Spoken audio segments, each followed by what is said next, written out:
Good afternoon, ladies and gentlemen. I'm Commodore Manish Anand from the Defense Cyber Agency.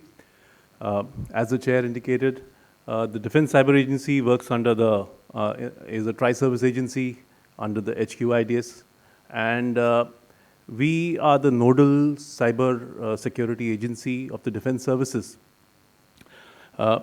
In that, we are responsible for ensuring the cybersecurity of the tri-services, as well as we are the interface for all external agencies in the government and otherwise for the defense services as far as cybersecurity is concerned. So in the next 6 to 8 minutes, I will endeavor to basically talk about the use cases and the requirements that we feel the military has with respect to cybersecurity. As users of cybersecurity products, we would want much deeper partnership with the industry, and we would foster a collaborative approach in developing and ensuring that the cybersecurity of our defense services is as good as it can be. So, as most of you would be aware, there are multiple elements in when we talk about developing. I'll just turn because look at the slides. Developing a cyber secure community. So when we say that we want to be a cyber secure community, we need to have governance that controls the entire ecosystem in the manner policies, guidelines, standards, all should be laid in a very, very streamlined fashion. We need to ensure a cyber secure posture in all our areas of responsibility and a coherent method for investigating cyber incidents. These three elements can be very well supported by AI. Now, AI, as we all have already heard since morning, can support three primary needs.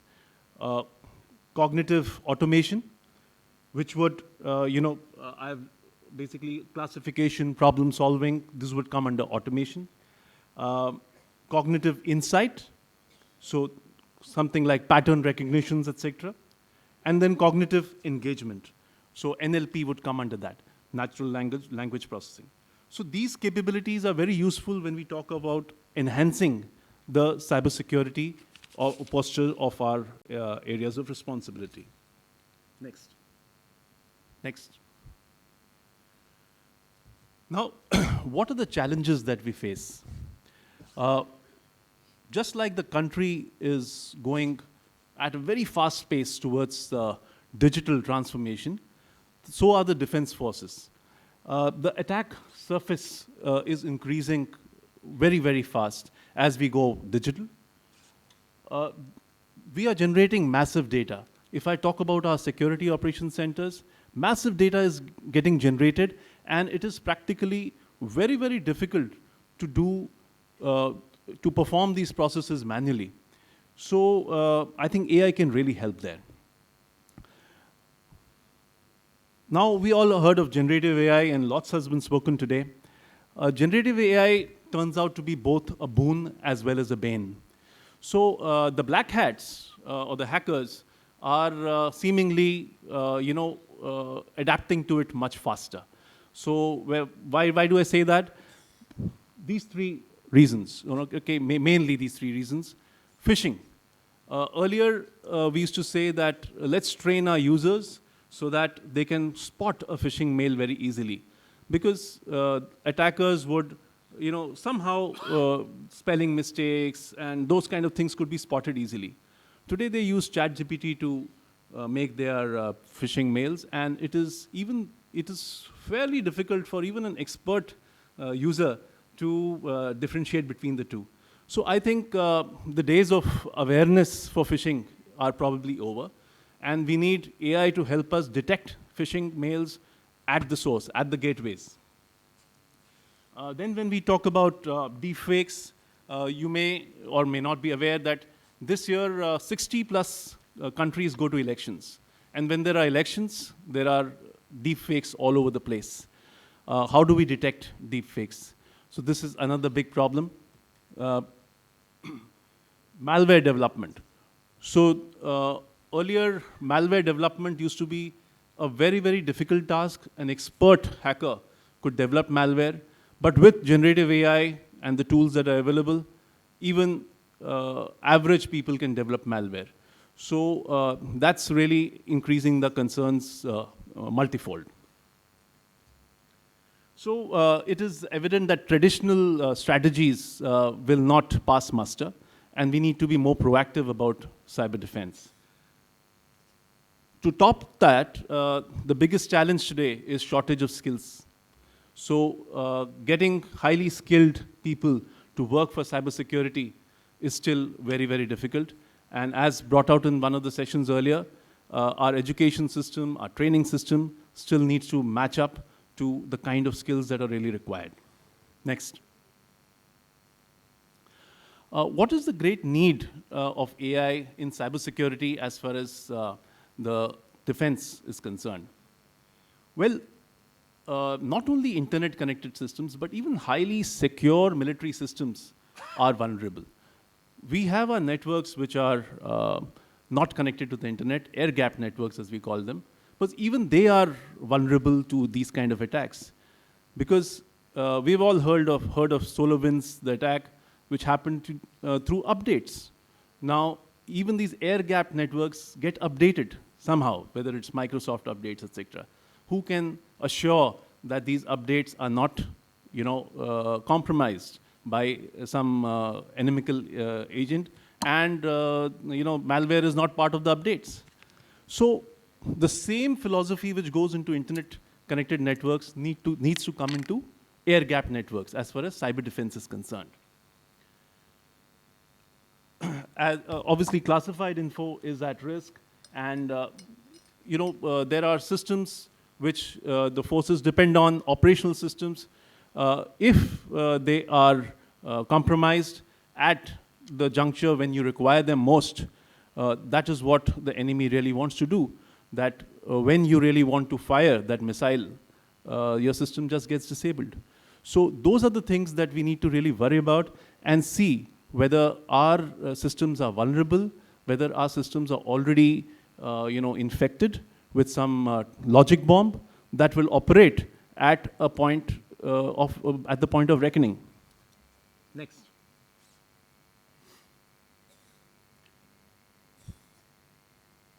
So the major high impact threats that we see in our environment, just to give you a brief overview, advanced persistent threats. These are usually the state actors and state-sponsored actors who are working very highly skilled teams and who are developing advanced persistent threats. And these are very, very difficult to detect. This is where we need AI systems to pitch in and detect these highly advanced attacks. Social engineering is the vector that is used maximum. If you look at all the threat vectors that we see in the environment, about 85% is through phishing. That's a form of social engineering. Supply chain targeting is also a very, very critical area. And there are members of the industry here who collaborate with us. We need to ensure that our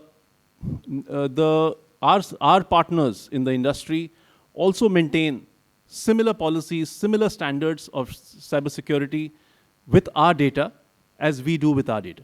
So that kind of an environment needs to be set up, and we need to ensure that our suppliers are as secure as we want it to be. Since most of our networks are inside air-gapped networks, so obviously the biggest threat is the insider threat. So either the insider threat is due to someone who's compromised, or it is due to someone who's just not aware enough. He makes mistakes and the system gets compromised. Now, to detect these kind of threats, there is a requirement to counter these sophistication of AI-based threats, and we need to leverage things like generative AI, AI/ML techniques, algorithms, etc., to Things like, our aspects of security operations center, where we talk about handling monotonous, repetitive tasks, uh, which are prone to errors. And as I said, the amount of data that we actually have to sieve through in our security operations center, it is humanly impossible to do it accurately, correctly, and that's where AI has to pitch in. The idea is that you use AI ML algos to identify and neutralize threats before they can materialize. Next. When we talk about maintaining good cyber posture, so the concept of continuous security audits and updates, this is very crucial to maintaining the cyber posture. Need to identify vulnerabilities and threats, including unknown ones. So that's what AI is good at. So there are commercial solutions which do say they do this, but of course, we would like indigenous solutions to come up, and those would be more trustworthy.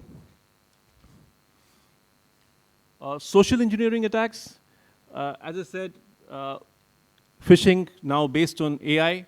How do we use AI to beat AI? That is the basic thrust. A very important part of identity protection, identity authentication. That's again using various biometric authentication methods. Can we use AI to strengthen that process? Next. Again, bot detection. Bots are a major threat. They're used for malicious activity like spreading malware and stealing data. So detecting bots is another area where we would want some help from partners who can come in and develop some AI tools for that.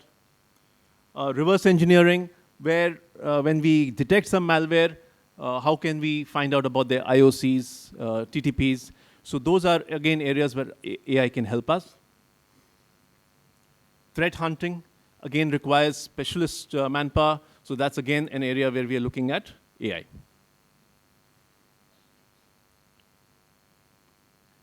Cognitive warfare. So as I said, deepfakes and various other propaganda that we see all around us, there are two parts to it.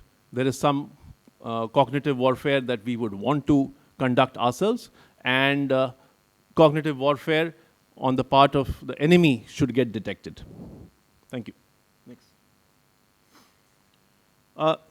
Last one is on forensics. Now, deepfake detection, password cracking, these are self-explanatory.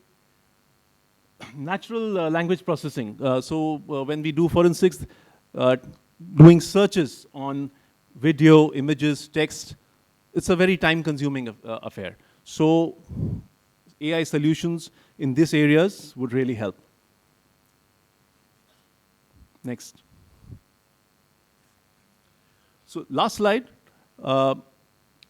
As one would realize that military use cases wouldn't be very different from the government or from the corporate, but there are some salient differences. Most of our systems that we need to protect would not be connected to the internet. So the solution, the AI-based solution, also has to be able to operate in an air-gapped network, not connected to the internet. Cloud is not a model that we would follow in most of our use cases. The systems are time critical, have highly sensitive data. So those sensitivities need us to evaluate solutions far more deeply. So the last point of a deep evaluation. So depending on where the solution really needs to get applied, there would be varying levels of evaluation. So agencies like the DCYA or the cyber groups or SAG, which is part of DRDO, they would do evaluation of products in a graded manner. So there are policies around that, and I'm sure we can talk about that later.